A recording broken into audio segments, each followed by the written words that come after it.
সম্মানিত দর্শক, আসসালামু আলাইকুম। আশা করি আল্লাহর অশেষ রহমতে সবাই ভালো আছেন, সুস্থ আছেন। আমিও আলহামদুলিল্লাহ ভালো আছি। আজকে আমি আপনাদের সঙ্গে একটা অর্গানাইজিং ভিডিও শেয়ার করব।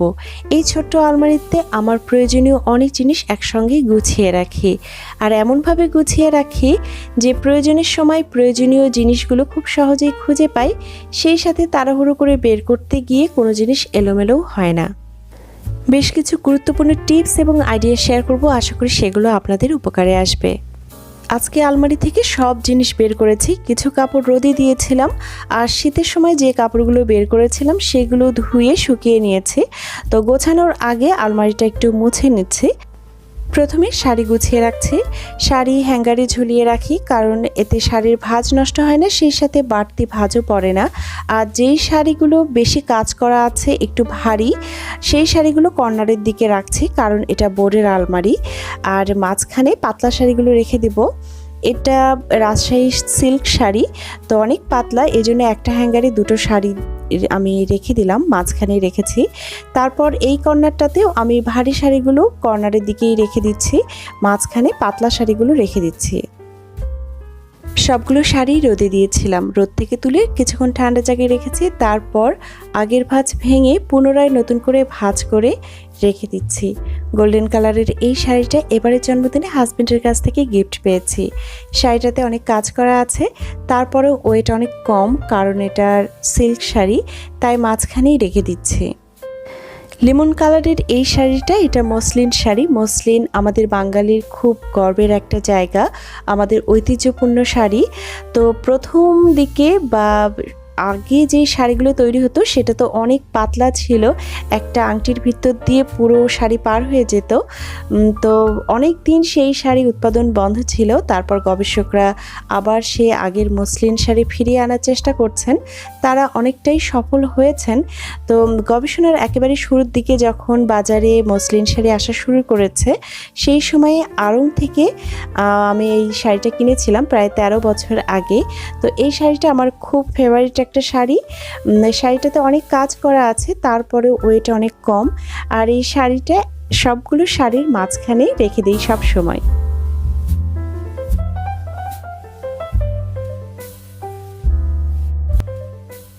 ব্লেজার এখানেই রেখে দিচ্ছি হ্যাং করে, কারণ এটা ভাঁজ করে রাখার থেকে হ্যাং করে রাখলে এটা বেশি ভালো থাকবে।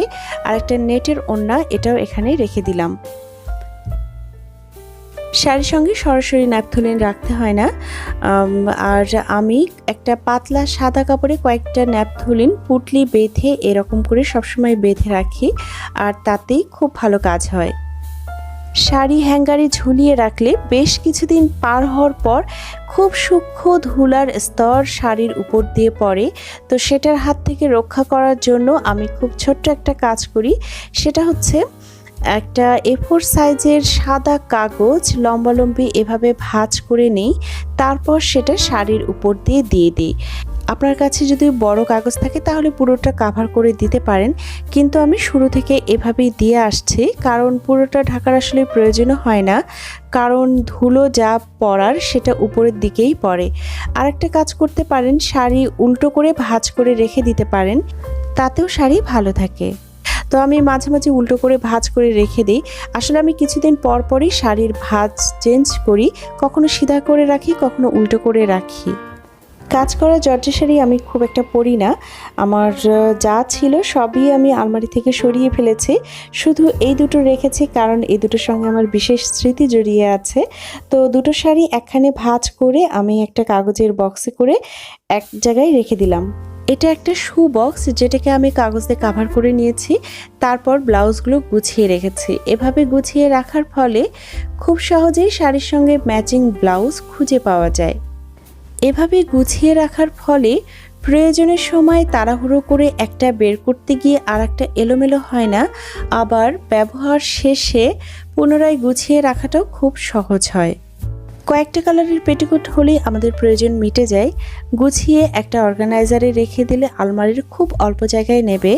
তো এই অর্গানাইজারটাও আমি একটা কাগজের বক্স থেকেই বানিয়েছি। পেটিকোটের এই বক্সটা আমি ব্লাউজের বক্সের পাশে শাড়ির নিচে রেখে দিচ্ছি। সুতি কাপড় ধোয়ার পর অ্যারারুট বা মাড় দেওয়ার প্রয়োজন হলে দেই, না হলে দেই না।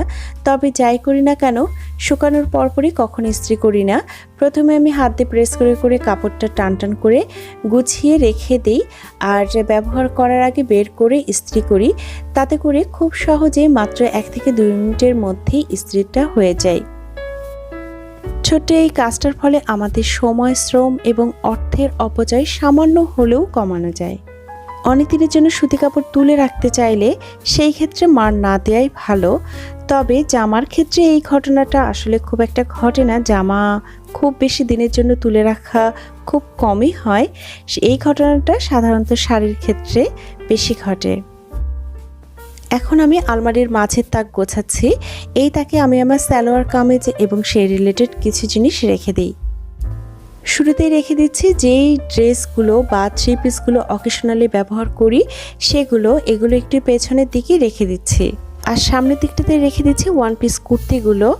আর এটার সঙ্গে যেন ম্যাচিং করা পায়জামাগুলো খুব সহজেই খুঁজে পাই, তাই এটার উপর একসঙ্গেই রেখে দিলাম। এই অর্গানাইজারটাতে ইনারওয়্যার রেখেছি, যেটা আমি আলমারির পেছনের দিকে রেখে দিচ্ছি। খুব অল্প কালারের কয়েকটা সেমিজ হলে অনেকগুলো জামার সঙ্গে পরা যায়, তো সবগুলো গুছিয়ে একটা ছোট্ট ঝুড়িতে রেখেছি।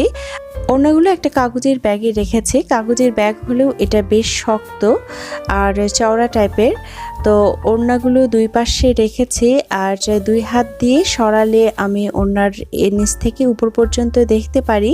এতে করে সহজেই আমি ম্যাচিং ওড়না খুঁজে পাই। তো ওড়নার এই ব্যাগটা আমি আলমারির মাঝের তাকে সালোয়ার কামিজের সঙ্গেই রেখে দিচ্ছি। এখন আমি আলমারির সবচেয়ে নিচের শেলফটা গোছাচ্ছি। এই শেলফে আমি আমার শীতের চাদর, শাল, সোয়েটার রেখে দিই, সেই সঙ্গে ওয়েস্টার্ন ওয়্যার সেগুলোও রেখে দিই। শীতের কাপড় পুরো 1 বছরের জন্য উঠে রাখা হয়, তো অবশ্যই ন্যাপথলিন দিয়ে রাখতে হবে।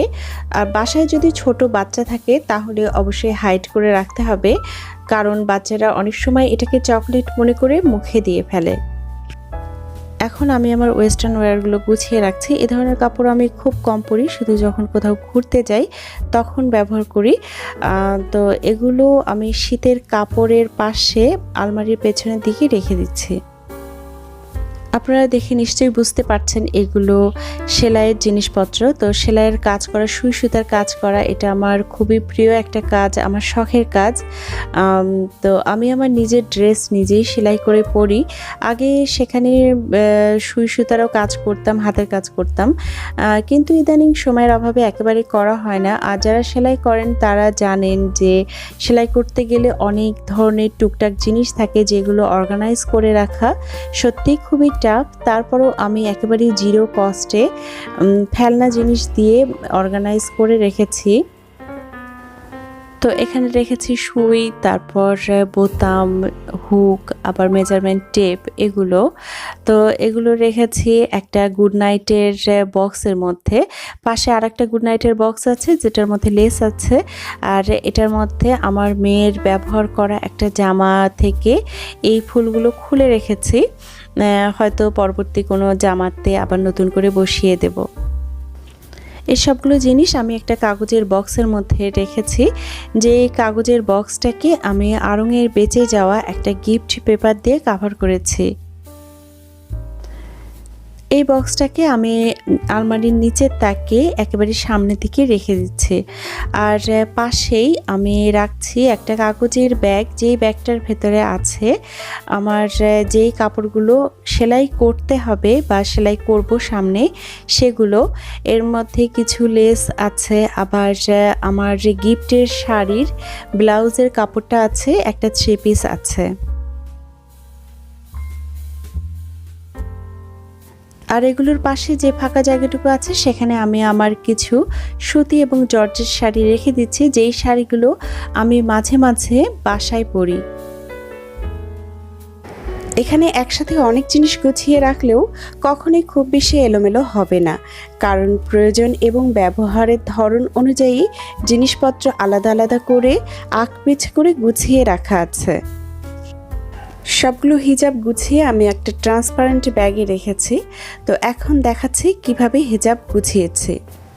কয়েক ভাঁজ দেওয়ার পর শেষের দিকে এভাবে ভাঁজ করে নিতে হবে এবং ছোট বড় করে নিতে হবে। তারপর রোল করতে হবে। রোল করার সময় 2 হাতের আঙ্গুল দিয়ে কাপড়গুলো সরিয়ে সরিয়ে দিতে হবে, তাহলে একটা স্মুথ রোল তৈরি হবে। সবগুলো হিজাব রোল করে ট্রান্সপারেন্ট ব্যাগে রেখেছি। ট্রান্সপারেন্ট ব্যাগে রাখার ফলে ম্যাচিং হিজাব সহজেই খুঁজে পাওয়া যায়। আর রেডি হওয়ার সময় তো আমরা সবাই খুব তাড়াহুড়োর মধ্যে থাকি, তো সেই সময়ও কিন্তু হিজাব বের করতে গিয়ে আরেকটা হিজাব এলোমেলো হচ্ছে না, আর ব্যবহারের পর পুনরায় গুছিয়ে খুব সহজেই আবার রেখে দেওয়া যাচ্ছে। এই ট্রান্সপারেন্ট ব্যাগটা আমি পেয়েছি ইয়েলো 3 পিসের সঙ্গে। হিজাবের ব্যাগটা আমি শাড়ির নিচে যে পেটিকোটের বক্সটা রাখা আছে সেটার উপরেই রেখে দিলাম। এখন যে জায়গাগুলো ফাঁকা আছে সেখানে আমি আমার ব্যাগগুলো রেখে দিচ্ছি। তো ঝুলিয়ে রাখাটা আমার পছন্দ না। আমার মনে হয় ঝুলিয়ে রাখলে ব্যাগের বেল্টের ক্ষতি হয়।